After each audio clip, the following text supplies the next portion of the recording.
भारत गौरव आचार्य श्री पुलक सागर जी गुरुदेव के प्रवचन और लेटेस्ट धार्मिक भजन व कार्यक्रम निशुल्क देखने व सुनने के लिए हमारे YouTube चैनल जीन शरणम मीडिया को आज ही सब्सक्राइब करें और सबसे पहले देखने के लिए बेल आइकन पर क्लिक जरूर करें। आदमी के जीवन में हजारों विकल्प हैं, हजारों तरह के तनाव हैं, टेंशन है, डिप्रेशन है। लोग आते हैं कि महाराज बहुत विकल्प उठते हैं मन में, बहुत तनाव, बहुत विचार उठते हैं। यदि ज्यादा विकल्प, ज्यादा तनाव, ज्यादा टेंशन दिमाग में होता है तो ये मान के चलना तुम्हारा जीवन असंयमी का जीवन है। और जो संयम ले लेता है, जो संकल्प ले लेता है, उसके विकल्प अपने आप समाप्त हो जाते हैं। विकल्पों को मिटाने का एक संकल्प ही साधन है। संकल्प करो, विकल्प समाप्त हो जाएंगे। एक रास्ता। एक आदमी ने कहा कि टेंशन बहुत होता है, क्या करे? मैंने कहा कुछ मत करो, करोगे कि टेंशन होगा। टेंशन को मिटाना है तो अटेंशन में रहो। जो अटेंशन में रहेगा उसको कोई टेंशन होने वाला नहीं है। संयम यही कह रहा है कि जीवन को संकल्प से बांध करके चले। लक्ष्य विहीन यात्रा कहीं नहीं पहुंचती है। एक बात ध्यान रखना, आदमी चल रहा है, चल रहा है, चल रहा है, पहुंचा कहां है ये उसे पता ही नहीं है। आदमी चलता तो है, पहुंचता कहीं नहीं है। हम मंदिर जाते हैं, पूजा करते हैं, पाठ करते हैं, पहुंचे कहां? वहीं के वहीं। एक होता है ना कोल्हू का बैल, जो चलता तो बहुत है, उसकी आंख में पट्टी बांध दी जाती है। कोल्हू को जानते हैं? तुम लोग तो जानते होगे। कोल्हू का बैल जो होता है उसकी आंख में पट्टी बंधी रहती है। एक लकड़ी के खंबे से बांध दिया जाता है, गोल गोल घूमता है और मन में यही सोचता है बहुत यात्रा हो गई, आज बहुत चल लिया, सुबह से शाम चलते जा रहा, चलते जा रहा, चलते जा रहा है। वह सोचता है कि यात्रा बहुत कर चुका। लेकिन नादान जब शाम को पत्ती खुलती है तो कोल्हू का बैल चलता तो बहुत है लेकिन पहुंचता कहीं नहीं है। जहां से यात्रा शुरू होती है वहीं अपने को खड़ा हुआ। कहीं ऐसा जीवन हमारा तो नहीं। हम उपवास भी करते हैं, एकासन भी करते हैं, धर्म ध्यान भी कर लेते हैं, पूजा पाठ भी कर लेते हैं, माला जाप भी कर लेते हैं, लेकिन जब मौत आके हमारी पट्टियां खोलती है तो लगता है हम चले तो बहुत हैं लेकिन पहुंचे कहीं नहीं है। वहीं के वहीं अपने आप को खड़ा हुआ पाते। विचार करो, 5-5 पूजा कर ली, घर जाने के बाद क्रोध चालू, त्याग कर लिया, संयम ले लिया, विपरीत परिस्थिति पड़ी, क्रोध चालू, मान बरकरार है, मायाचारी चल ही रही है, पूजन पाठ चल रहा है, इधर धर्म भी चल रहा, उधर कर्म भी चल रहा है, इधर पाप भी चल रहा, उधर पुण्य भी चल रहा है। विचार करिए, ऐसा लगता है कि चले बहुत लेकिन पहुंचे कहीं नहीं। 4 शराबी थे, ना जाने उनको क्या सूझी। आवाज सही कर। बोले चलो नौका विहार करते हैं। एक नदी में पहुंचे, नाव में बैठे चारों शराबी, चप्पू चला रहे हैं, पतवार चला रहे हैं। कहते कि रात पूरी बीत गई, सवेरा होने को आया। पतवार चारों ने बारी बारी से चलाई। कुछ देर, कुछ घंटे पहले शराबी ने चलाई, कुछ घंटे दूसरे शराबी ने चलाई। चलाते जा रहे, चलाते जा रहे हैं। एक शराबी ने कहा कि यार सुबह होने को आई, उतर के तो देख किनारा दूसरा आया या नहीं आया। शराबी उतरा, उसने देखा, बड़ी जोर से हंसा। अरे उसने कहा पागल तू हंसता काहे को है? दूसरे से कहा तू आके देख ले। वो उतरा, उसने देखा, वो भी बड़ी जोर से हंसा। दो बैठे थे, दोनों ने कहा यार पागलो हंस क्यों रहे हो, बताओ ना अपना किनारा आया कि नहीं आया। तीसरा उतरा, वो भी हंसा। चौथा उतरा, वो भी हंसा। चारों ठाके मार के हंस रहे हैं। बोले हंस रहे क्यों है? बोले यार अपन ने पतवार तो सारी रात चलाई, लेकिन नाव खोलना तो भूल ही गए। नाव तो अभी भी इसी घाट से बंधी हुई है, सारी रात चलाई, नाव वही की वही खड़ी है, लंगर छोड़ना तो भूल ही गए, लंगर तो घाट से ही बंधा हुआ है। मान्यवर, कहीं ऐसा ही तो हमारी जिंदगी नहीं उन शराबियों की तरह। हम त्याग तपस्या सब करते हैं, मगर नाव तो घर से बंधी हुई है, नाव तो परिवार से बंधी हुई है, नाव तो हमारी संसार से बंधी हुई है। नाव नहीं छूटी, कहां पहुंचोगे? मेहनत होगी, पहुंचोगे कहीं नहीं। अपने अंतस को टटोलने का प्रयास करें। कितनी अनासक्ति बढ़ी,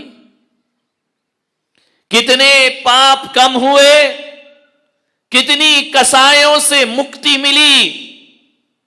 ऐसा लगता है कि एक हाथी जब स्नान करता है, नदी में जाकर के नहाता है, और नहाने के बाद घंटों स्नान करता है नदी में डूबकर, और फिर जैसे ही नदी से बाहर निकलता है, धूल पड़ती है, सूंड में भरता है और फिर धूल अपने ऊपर डाल लिया करता है। उत्तम संयम, ध्यान रखना। नहाना, फिर धूल से स्नान कर लेना, नहाना धोना सब एक सा ही हो गया। मान्यवर, हम भी अपने जीवन में यही कर रहे हैं। संयम होना चाहिए। संयम एक बंधन है, लेकिन एक बात याद रखना, हर बंधन बंधन नहीं होता। कुछ बंधन ऐसे होते हैं जो मुक्ति में कारण बना करते हैं। संयम एक बंधन है, संयम इंद्रियों का बंधन है, संयम प्राणियों का बंधन है। संयम का अर्थ है अपने मन को बांध करके रखना। लोग कहेंगे चाहते तो मुक्ति है और बंधन की बात कर रहे हैं। कुछ बंधन मुक्ति में कारण होते हैं। एक बेल को यदि ऊपर चढ़ना है घर के ऊपर, तो उस बेल को किसी पेड़ के सहारे से बंधना पड़ता है, उस बेल को किसी लकड़ी के सहारे से बंधना पड़ता है। और जब वह बेल किसी लकड़ी का बंधन स्वीकार कर लेती है, तो बेल नीचे नहीं जाती, बेल ऊंचाइयों को प्राप्त किया। एक बात बताओ, कुआं है, बाल्टी है, बाल्टी में रस्सी का बंधन है, ये बंधन उसका पतन है या उत्थान है? विचार करिए। जब वह रस्सी में बाल्टी बंधी रहती है और बाल्टी को जब कुएं में फेंक दिया जाता है, और जब बाल्टी पानी में डूब जाती है, तो रस्सी का बंधन डूबी हुई बाल्टी को फिर ऊपर लेकर के आ जाता है, उसे ऊंचाइयां प्रदान करे। ये संयम है। संयम माने रस्सी का बंधन। हमारा जीवन एक बाल्टी है, रस्सी एक बंधन है, और वही बंधन उस बाल्टी को ऊंचाइयों पर लाने में कारण बना करता है। मान्य आचार्य शांति सागर जी महाराज प्रथम आचार्य हुए, जिनसे श्रवण परंपरा चली है। बड़े उपकार हैं इस जैन समाज पर उनके। मैं तो कहता हूं कि हमारे पूर्वज, हमारे माता पिता के जो उपकार हमारे जीवन में नहीं होंगे, उससे ज्यादा उपकार आचार्य शांति सागर महाराज के पूरी समाज पर हुआ करते हैं। पूरी श्रवण संस्कृति पर उनके उपकार हैं। किसी ने आचार्य महाराज से पूछा कि सौगंध लेने की क्या जरूरत है, नियम लेने की क्या जरूरत है? क्या जीवन बिना नियम के नहीं चल सकता है? आप हर किसी को कोई ना कोई नियम पकड़ाते हैं, कोई ना कोई संयम दिया करते हैं, कोई ना कोई सौगंध दिया करते हैं, आप आंकड़ी दिया करते हैं, आप प्रतिज्ञा कराया करते हैं। क्या जरूरी है प्रतिज्ञा लेना, नियम लेना? ऐसे भी तो जी सकते हैं ना। जिंदगी को जीना है, जीते रहो। आचार्य शांति सागर महाराज ने कहा कि सच कहते हो, कोई जरूरत नहीं है नियम की, जिंदगी तो जी सकते हो। जिंदगी तो एक जानवर भी जिया करता है, जिंदगी तो एक पशु भी जिया करता है। जिंदगी जीना कोई बहुत बड़ी बात नहीं हुआ करती है। लेकिन उन्होंने कहा, जरा ये बताओ कि बिना नियम के जिंदगी चलती कैसे है?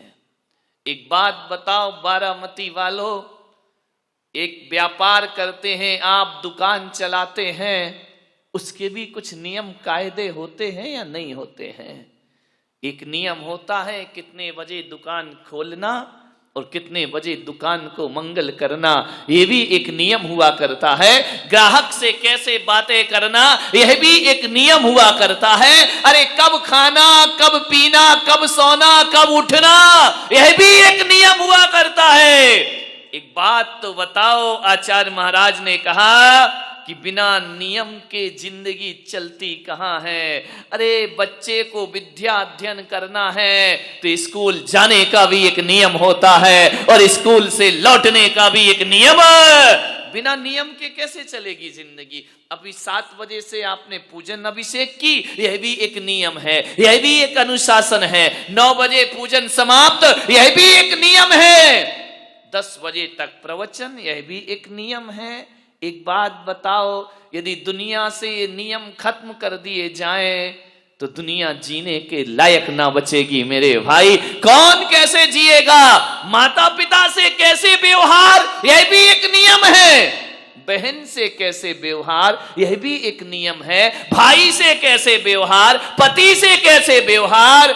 एक बात याद रखना, जो इन नियमों को तोड़ता है उसकी जिंदगी विनाश में कारण होती है, और जो नियम को पालता है उसकी जिंदगी उत्थान में। कभी किसी नदी को देखना, नदी के बहने का भी एक नियम है। दोनों ही तट की सीमाओं में बंद करके बहा करती है नदी। एक बात बताओ, ये दोनों ही तट का बंधन लोगों को जीवन दिया करता है। वही नदी जीवन दान देती है और वही नदी हजारों का जीवन छीन लिया करती है। एक बात बताइए, जब नदी तट की सीमाओं में बंद कर बहती है तो जीवन दायनी हो जाया करती है। जब तट की दोनों किनारों की सीमा और संयम को तोड़ती है तो वही नदी लोगों के सर्वनाश में।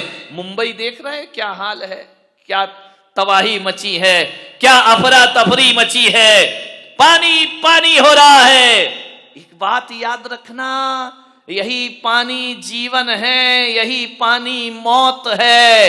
एक बात याद रखना, उसी पानी से कीचड़ मचता है और उसी पानी से कीचड़ साफ भी हुआ करता है। आपके पैरों में कीचड़ लगता है पानी की वजह से, और आपके पैरों को साफ किया जाता है तो पानी। वही चीज जीवन है, वही चीज मौत है।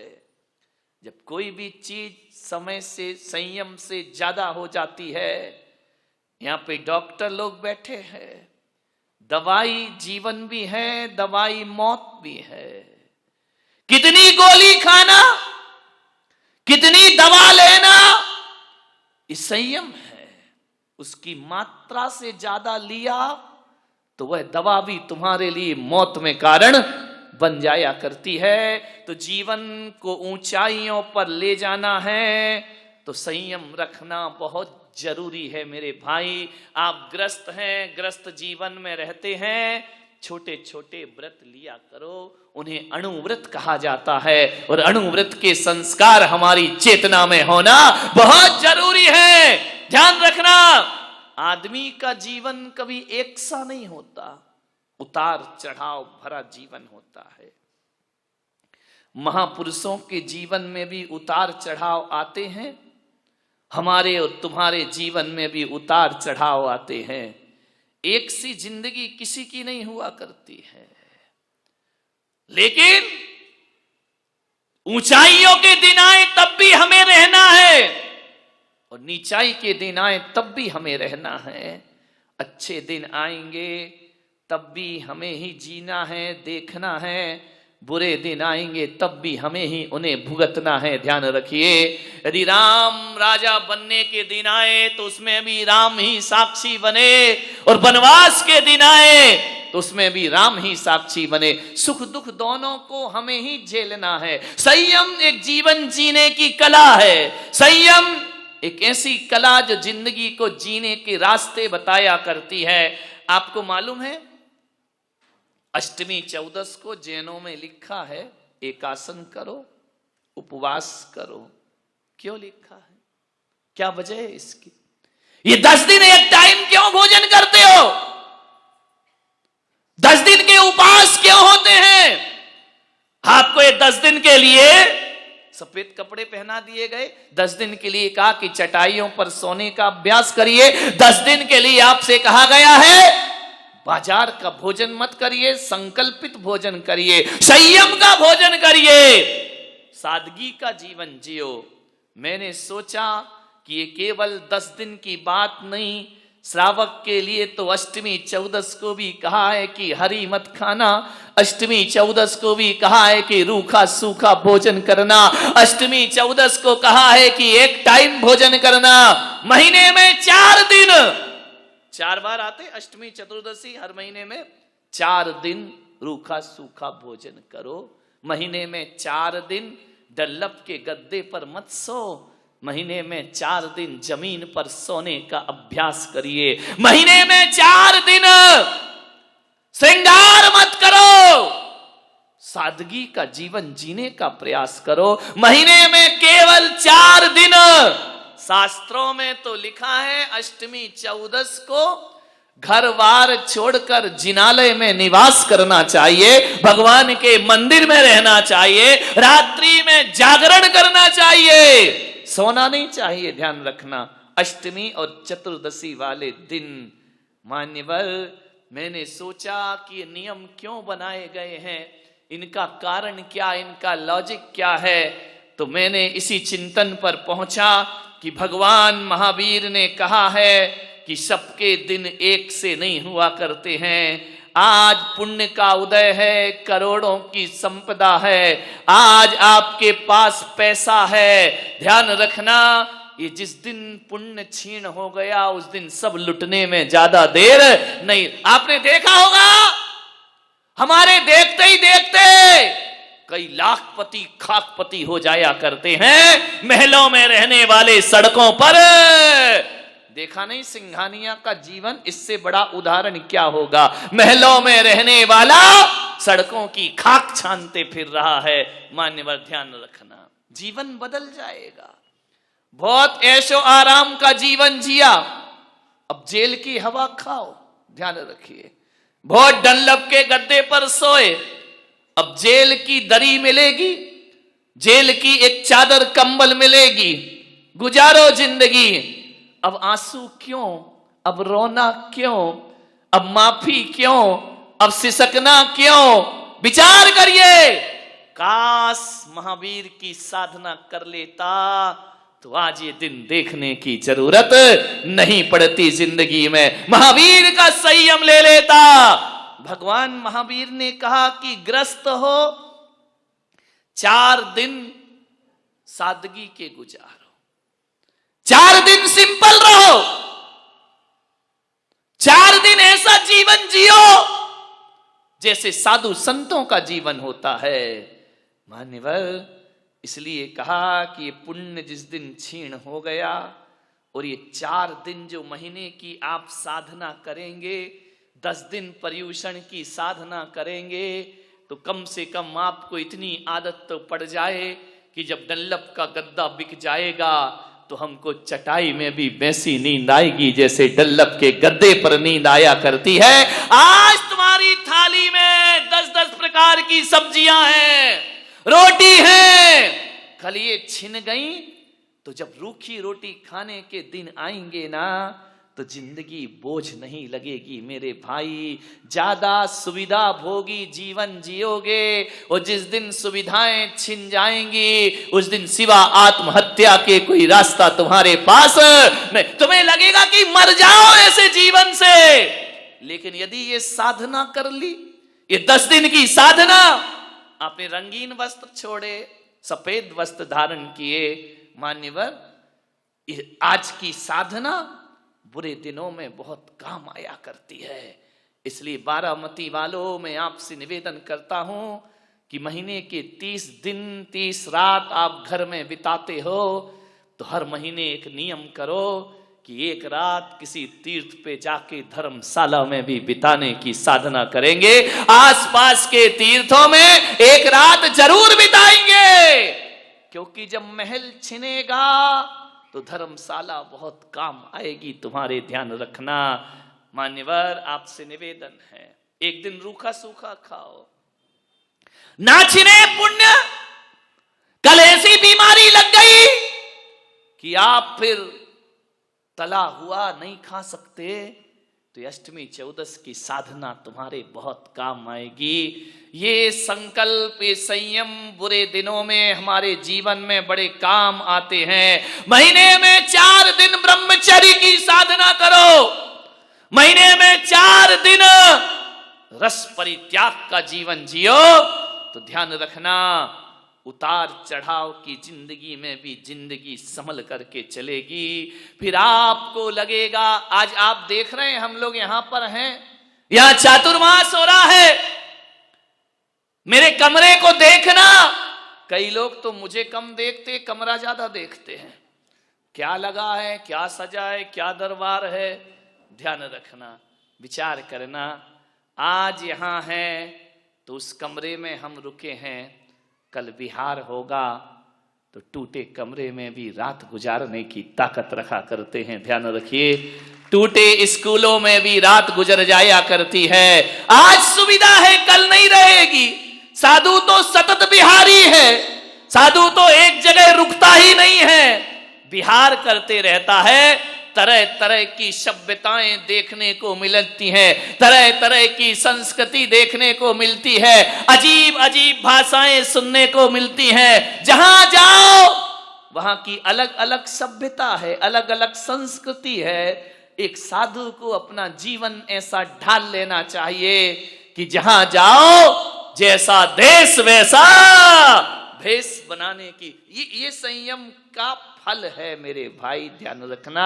अच्छे भी लोग मिलते हैं, बुरे भी लोग मिलते हैं, आरती उतारने वाले भी मिलते हैं और गालियां देने वाले भी मिलते हैं, अर्घावतारण वाले भी मिलते हैं और असी प्रहारण वाले भी मिलते हैं। ध्यान रखना, जिंदगी है, सब जगह एक साथ थोड़ी होगा। आज जो बारामती का वातावरण है, जरूरी नहीं कि आगे ऐसा ही वातावरण मिले। हर हाल में जो खुश रहना सिखाता है वो उत्तम संयम धर्म हुआ करता है। हर परिस्थिति में आनंद है, ध्यान रखना, इसका नाम संयम है। यदि ये संयम हमारे जीवन में आ गया तो बताओ मेरे भाई, इससे नुकसान कौन सा है। 10 दिन तुमने यदि रात्रि में पानी नहीं पिया तो एक संकल्प किया है अपने आप की क्षमता को जानने का, उजागर करने का। हमारे अंदर अनंत संभावनाएं हैं, संयम उन संभावनाओं को उजागर किया करता है। आचार्य शांति सागर महाराज से बोला गया कि महाराज, कोई जरूरी है कि हम सब आपकी तरह नग्न हो जाएं, आपकी तरह महाराज बन जाएं? क्या जरूरी है? महाराज ने कहा कोई जरूरी नहीं है, ध्यान रखना। लेकिन आज इस पंचम काल में हम धर्म का और मुक्ति का बीज बो सकते हैं। और यदि आप संयम साधना कर रहे हैं तो ये समझना कि हम धर्म के और मोक्ष के बीज बो रहे हैं। एक बात बताइए, विचार करना है आपको। आपको कैसे पता चलेगा कि हमारी साधना से मोक्ष होगा या नहीं होगा? आचार्य शांति सागर महाराज ने कहा, बीज से किसी की पहचान नहीं हुआ करती है, ध्यान रखना। बीज से किसी भी चीज की, वृक्ष की पहचान नहीं होती है, ध्यान रखना। किसी भी पेड़ की पहचान, किसी भी वृक्ष की पहचान बीज से नहीं, उसके फलों से हुआ करती है। जब फल होते हैं तभी पहचाना जाता है कि ये बीज किसका है और ये पेड़ किसका। फल ना होंगे तो पहचान ना होगी, फलों से पहचाना जाता है, ध्यान रखना। बीज को देखकर कोई, जिसने अनजान व्यक्ति किसी बीज को देख ले तो कैसे बताएगा ये किसका बीज है, कोई नहीं बता सकता। लेकिन जब वह बीज धरती पर बो दिया जाता है, जब अंकुरित होता है, जब वृक्ष बनता है और जब उस पे फल लटकते हैं, तब कहा जाता है कि ये बीज इस फल का। अभी पता नहीं चलेगा ये संयम साधना क्या है, लेकिन जब हमारे जीवन में मुक्ति के और मोक्ष के फल लगेंगे, तब लगेगा कि ये साधना हमारी मोक्ष की साधना है। ध्यान रखिए, मान्य फल के बिना वृक्ष की पहचान नहीं होती है। संयम लो, छोटे छोटे नियम लेने का साहस करो। जिस बिना नहीं जिन राज सीजे, तूर लो जग कीच में। विचार करिए, इस संयम के बिना तो तीर्थंकरों की मुक्ति नहीं होती है, तो आप और हम जैसे साधारण लोग कहां से मुक्ति को प्राप्त करेंगे। कितने भी तीर्थंकर घर में सम्यक दृष्टि रहा करते हों, कितना भी आत्मा का ज्ञान रखते हों, कितना भी तीर्थंकर तीन ज्ञान को लेकर आए हों, लेकिन जब तक वो संयम नहीं लेते तब तक तीर्थंकरों को भी मोक्ष की प्राप्ति। और तुम पूजा में क्या पढ़ते हो, जिस बिना नहीं जिन राज सीझे, आगे तू रुलो जग कीच। तू रुलो माने, तू माने भगवान, भगवान के सामने अर्घ्य चढ़ाते हो, तू रुलो जग कीच में। तू रुलो नहीं कि बाजू वाले को कहते हो तू रुलो जग कीच में। अरे तू का अर्थ यहां बड़ा उल्टा है, यहां तू का अर्थ तू नहीं होता, पूजा में तू का अर्थ मैं हुआ करता है, ध्यान रखिए। जिस बिना नहीं जिन राज सीजे, मैं रुलो जग कीच में, हम सब रुले जग कीच। तू का मतलब भगवान या पड़ोसी नहीं, पूजा दूसरों के लिए नहीं की जाती है, पूजा तो अपने आप के लिए की जाती। मैं रुलो जग कीच में, संसार की कीचड़ में फंसा मैं कैसे मुक्ति पाऊंगा यदि संयम ना हो। एक बात ध्यान रखना, दुनिया में सबसे ज्यादा शक्तिशाली यदि कोई होता है तो चट्टान हुआ करती है, लेकिन भगवान महावीर कहते हैं चट्टान से भी ज्यादा शक्तिशाली धरती पर कोई होता है तो वह लोहा हुआ करता है, जो चट्टान के टुकड़े टुकड़े कर दिया करता है। लोहे से भी ज्यादा शक्तिशाली कोई है तो लोहे से भी ज्यादा शक्तिशाली अग्नि हुआ करती है, जो लोहे को गला के पानी बना दिया करती है।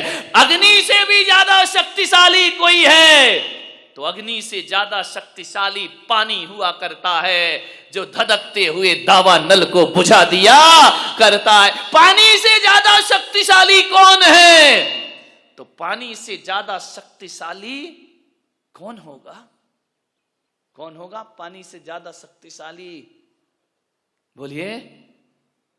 पानी से ज्यादा शक्तिशाली, पानी से ज्यादा शक्तिशाली आदमी का संकल्प हुआ करता है, जो पाताल से भी पानी को बाहर निकालने की ताकत रखा करता है। आदमी है जो पाताल से, अब निकाल रहे कि नहीं, हजार हजार फीट नीचे से पानी ऊपर ला रहे हो, बोरिंग करा रहे हो, ये कौन करा रहा, ये मशीन बोरिंग नहीं कर रही, ध्यान रखना।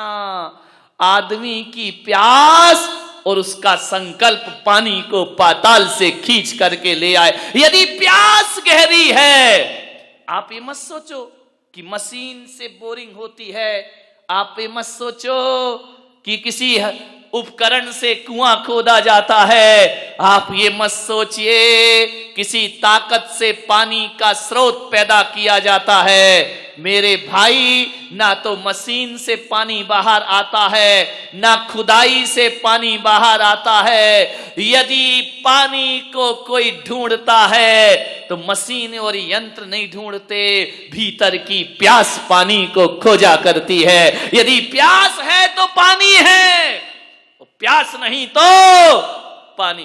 प्यास बहुत गहरी। यदि आपके अंदर परमात्मा की प्यास जगी है तो ध्यान रखना, इस कलयुग में भी परमात्मा जरूर मिलेगा। एक व्यक्ति ने मुझसे पूछा, भगवान होता है या नहीं होता है, परमात्मा है या नहीं है? मैंने कहा, परमात्मा की छुट्टी कर, परमात्मा को देखने की तेरे पास आंखें हैं या नहीं हैं? यदि आंखें हैं तो कलयुग में भी भगवान हुआ करते हैं, और आंखें नहीं हैं तो साक्षात भगवान में भी भगवान के दर्शन। आंखें हैं तो पत्थर में भगवान है,